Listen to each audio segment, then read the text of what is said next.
Hi, it's Jessica, and I'm so excited to be here talking to you today about editing processes. So this is how I edit most of my Instagram images, in Lightroom specifically, and I think it's really important for everyone to know how they edit their photos and do it consistently. This will make for a better feed. Also, it's much faster once you get used to a consistent editing process, and so I hope this is helpful. Let's get started. Alright, so this is a shoot I did a couple weeks ago, and basically I just wanted some fun photos of this clutch from Studio DIY's Don't Clutch This subscription. Obviously the cutest clutch ever, this little Pop-Tart. So basically what I'm going to do here is just my routine, what I do every time with most of my images. Just a quick cleanup just to make your photos look a little fresher and clean. Nothing too complicated. And it's pretty much something I try to do on almost every image, unless it's something I just take off my phone. But any DSLR images I try to edit like this. So right now I'm in Lightroom, which if you have it in your budget to afford the suite and you would use it enough, I totally recommend it. There's just so many great things you can do with both Photoshop and Lightroom. And there's so many great presets too if you like presets and you're not as comfortable editing. I definitely recommend it. However, if it's not in your budget and you just wouldn't use it enough, or it's just not possible for you right now, plenty you can do on your phone. I'm definitely going to be doing some phone editing tutorials later on. But right now, we're going to show how to edit in Lightroom. So first off, what I'm going to do is just brighten it up a little bit. It's pretty bright already, but obviously all my photos are very bright and vibrant. So I'm going to bring up the exposure just barely, not too much at all. And then I usually make my photos pretty high contrast. This just out of the camera is pretty high contrast, so I'm not actually doing this as much as I normally would.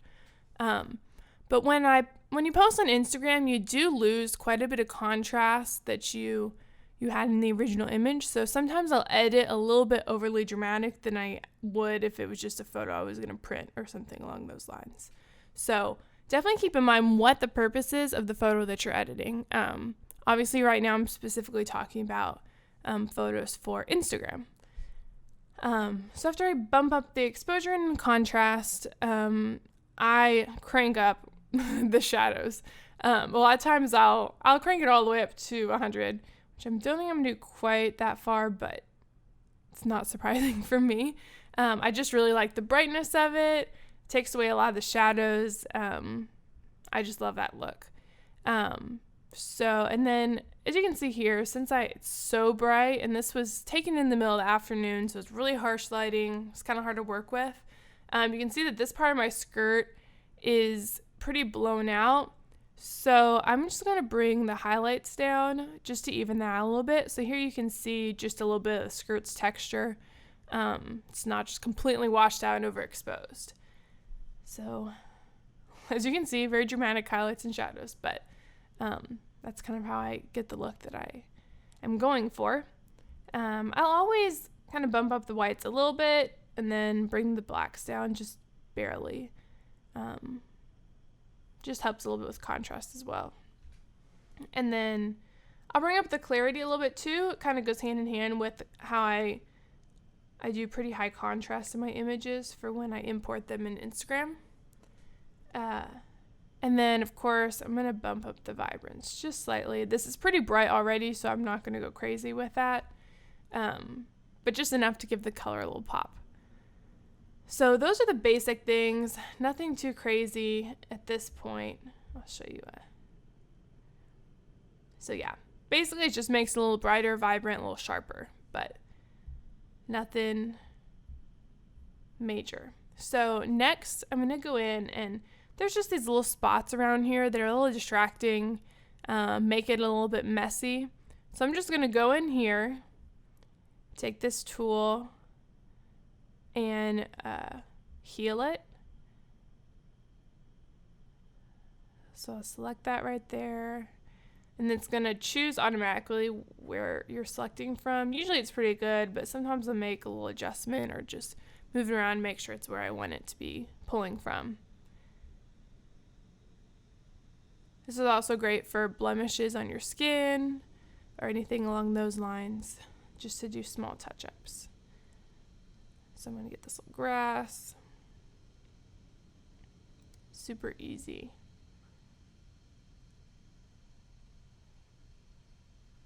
That looks good. Nothing up front. I'm just going to get this other spot right here. Obviously, not all of your images have to be this tedious, but if you really are trying to get a really clean look and very polished, then I think it's important to take some time to do this. Okay, so like that pulled from somewhere kind of random. So I'm just gonna bring it back here to make sure I get the gravel line. And then done. All right, so that looks good. Also, I'm gonna crop this in a little bit, just because I would like it to all be the Pantone background and not this gray wall.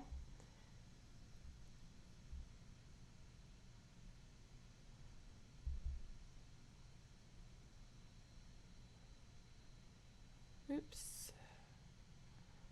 Perfect. All right. So the next thing I'm going to do is, since I kind of boosted the contrast and the clarity, it makes everything else look great. But one thing that you don't want extreme contrast on is your skin, because any blemishes you have are going to be extra visible. So I don't like to do crazy airbrushing or anything along those lines, but just because I've added so much contrast to my image, I like to just balance it out by softening up my skin a little bit. So I'm going to take the brush tool here and just select my arm.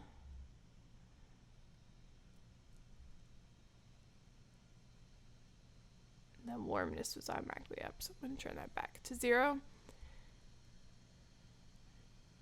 All right, and then what I'm going to do is just bring down clarity just a little bit. So if I do it all the way, that's what it looks like.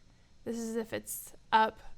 So I do about like in the 40s, just so it's not too airbrush looking, but it does soften up my skin. So I'm going to do it right there too, a little bit on my hand.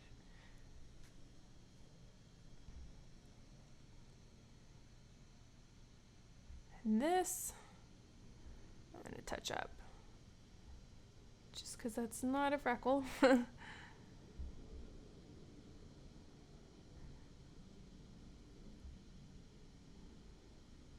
right.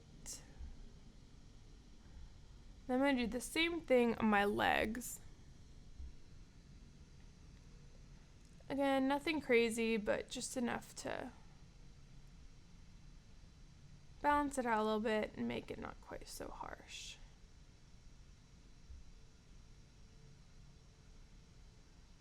Just bring that clarity down.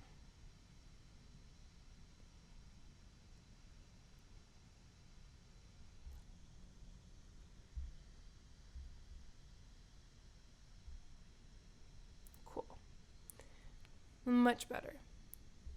All right, so the next thing I'm going to do, and this is obviously something that's different on every image depending on how it turns out or what your subject is, but the main thing I wanted to be drawn to, your eye to be drawn to in this image, was this Pop-Tart clutch. But right now, my shirt and the background are so hot pink that it's kind of bringing the attention up here, not on the clutch. So what I'm going to do is I'm just going to zoom in. Oops. And I'm going to use the brush tool here. And I'm going to select all of this area. Sometimes when I'm doing this, I go ahead and put the exposure up all the way. Not because I'm going to keep it like that, but just so I see what I'm selecting. Because that's very helpful.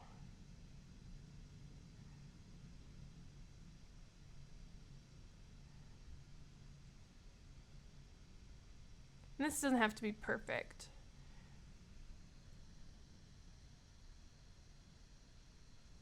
Okay, so roughly something like that. And then what I'm going to do, now that I know that I've selected the right thing, I'm going to put this back on 0. I'm just going to adjust the saturation of this. So I'm going to bring that up nice and high. Also bring the exposure down just a little bit because it's a little washed out.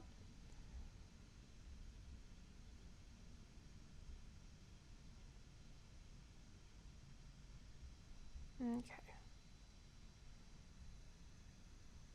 Maybe tint it a little purple. Oh yeah, see, that looks really nice.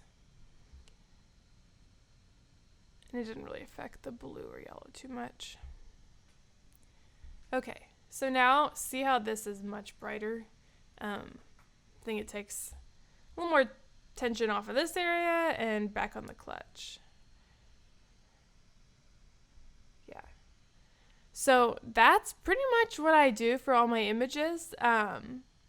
Obviously it depends on the specific image, but that's a basic overview of what I do. Let me pull up before and after so y'all can see.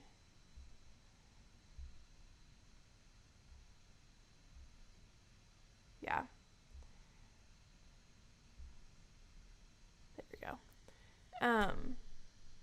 Yeah, it's very subtle things, but it can make a big difference, especially when you edit that way consistently and you really see that consistent look and editing process within your feed. So I hope that this was helpful for you. If you have any questions or comments, please leave a comment below or send me a message on Instagram at Jessica S. Irvin. Also, please subscribe to my YouTube channel where you can get more photography tutorials, tips on content creation, lots of fun stuff like that. Bye!